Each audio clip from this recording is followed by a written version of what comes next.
बहू, आज तेरी पहली रसोई है।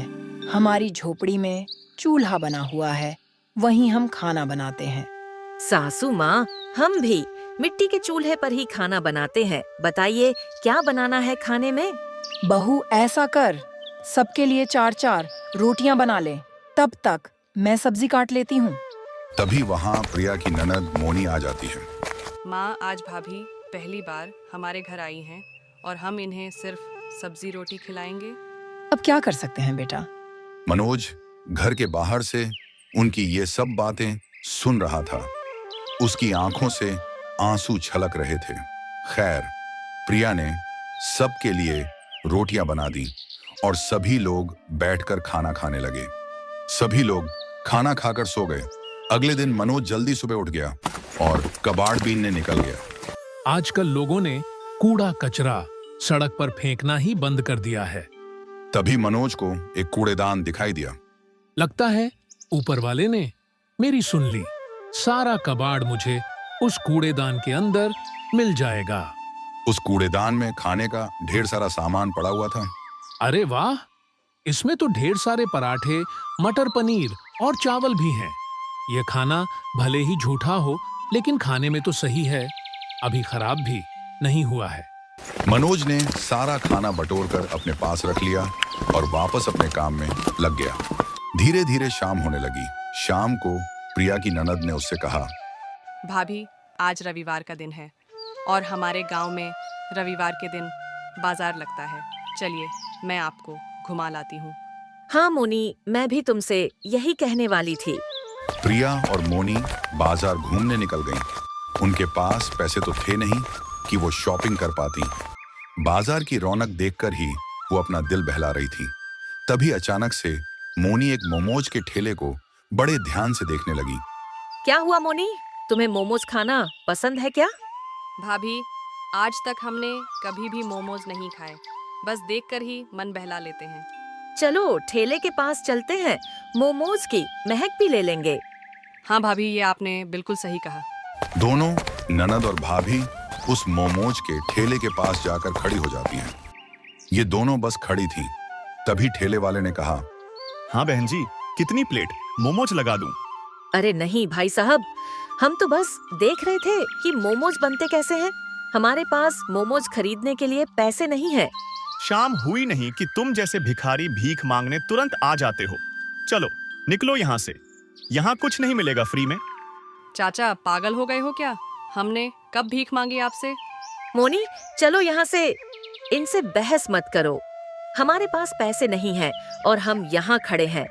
ऐसे में उन्हें लगा होगा कि हम भिखारी हैं।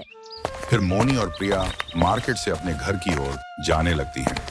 मोनी, मैंने उस ठेले वाले का मोमोज बनाने का तरीका देख लिया था। अगर मुझे मोमोज बनाने का सामान मिल जाए तो मैं उससे भी अच्छे मोमोज बना सकती हूँ। क्या बात है भाभी, आप तो बड़े तेज हो। खैर, तभी प्रिया खाना बनाने ही वाली थी कि उसका पति मनोज कूड़ेदान से उठाया हुआ खाना लेकर घर पहुंच गया। रुक जाओ प्रिया, आज खाना बनाने की कोई जरूरत नहीं है। देखो मैं कितना अच्छा अच्छा खाना लेकर आया हूँ तुम सबके लिए। अरे बेटा, इतना अच्छा खाना तुझे कहाँ से मिल गया? आज मार्केट में एक शादी पार्टी हो रही थी। मैं वहाँ कबाड़ उठाने गया था तो लोगों ने मुझे खाना पैक करके दे दिया। क्या बात है भैया, आज हमें कितने सालों बाद अच्छा खाना खाने को मिलेगा। फिर सभी लोग एक साथ बैठकर कचरे से उठाया हुआ खाना खाने लगे। लेकिन इस बात का मनोज के अलावा किसी को भी पता नहीं था। उन्हें खुशी खुशी खाना खाते देख मनोज खुश भी हो रहा था और उसके अंदर एक दर्द भी था। कितना बदनसीब हूँ मैं, अपने घर वालों को कचरे से उठाया हुआ खाना खिला रहा हूँ। लेकिन कोई बात नहीं, खाना खराब तो है नहीं। इसी बहाने इनके चेहरे पर थोड़ी खुशी तो आई। लेकिन वो खाना खाकर आधी रात में ही सभी का पेट खराब हो गया। सभी लोग बार बार शौच करने जाने लगे। मनोज भी कई बार शौच करने गया। तभी उसकी माँ ने कहा, मनोज बेटा, ये कैसा खाना लेकर आया था तू? हम सबका पेट खराब हो गया। इससे पहले कि मनोज अपनी माँ की बात का कोई जवाब दे पाता, तभी प्रिया बीच में बोल पड़ी। सासू माँ, इसमें मनोज जी की कोई गलती नहीं है। इतना अच्छा खाना हमने कई सालों से नहीं खाया था, तो शायद हम इसलिए इसे पचा नहीं पाए। ये सुनकर मनोज को थोड़ा रिलैक्स महसूस हुआ।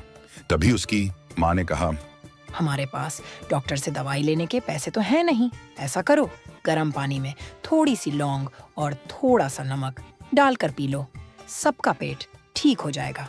ये दादी माँ का नुस्खा है। सभी लोगों ने वैसा ही किया और सुबह तक सबका पेट ठीक भी हो गया। फिर मनोज काम पर जाने ही वाला था कि तभी उसकी बहन मोनी ने उसे रोक लिया। भैया, हम सबका ना मोमोज खाने का बड़ा मन कर रहा है। भाभी का भी बहुत मन है मोमोज खाने का।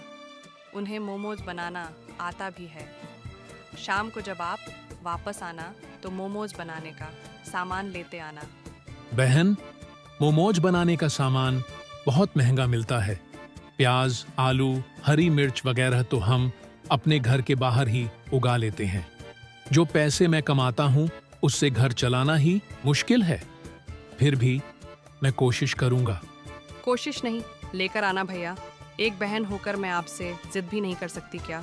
मनोज उसी वक्त अपने आंसुओं को छुपाते हुए अपने काम पर निकल गया और सड़कों पर कूड़ा बीनने लगा। घूमते घूमते वो बहुत दूर निकल गया। फिर भी उसे कोई कबाड़ नहीं मिला। कितना बदनसीब भाई हूं मैं, अपनी बहन की एक छोटी सी ख्वाहिश भी पूरी न कर सका। घर पहुंचते ही मोनी ने उससे कहा, भैया, भाई अपनी बहन के लिए न जाने क्या क्या कर देता है और आप एक छोटा सा काम नहीं कर पाए। मनोज की पत्नी प्रिया थोड़ी समझदार थी। वो अपने पति के दर्द को थोड़ा थोड़ा महसूस भी कर रही थी। इसीलिए मनोज के बोलने से पहले ही उसने कहा, मोनी, हर भाई चाहता है कि वो अपनी बहन की हर ख्वाहिश पूरी करे, लेकिन अपने भाई से इस तरह जिद नहीं करते। लेकिन भाभी, मैं तो सिर्फ मोमोज खाना चाहती हूँ। कौन सा मैंने राजमहल मांग लिया? तुम मोमोज खाना चाहती हो ना, तो आज रात मैं तुम सबके लिए मोमोज ही बनाऊंगी। लेकिन बहू, हमारे पास तो मोमोज बनाने का सामान ही नहीं है। सासू माँ, हमारे पास आटा है, नमक है, तेल है, आग जलाने के लिए लकड़ियाँ हैं, खाना बनाने के लिए चूल्हा भी है। हमने अपने घर के बाहर हरी मिर्च, लहसुन, प्याज तो उगा ही रखा है। ये सब मिलाकर मैं इतने अच्छे मोमोज बनाऊंगी ना कि आप लोग उन्हें खाकर उंगलियां चाटते रह जाओ। क्या बात है भाभी, मुझे आप पर पूरा भरोसा है कि आप सबसे अनोखे मोमोज जरूर बना लोगी।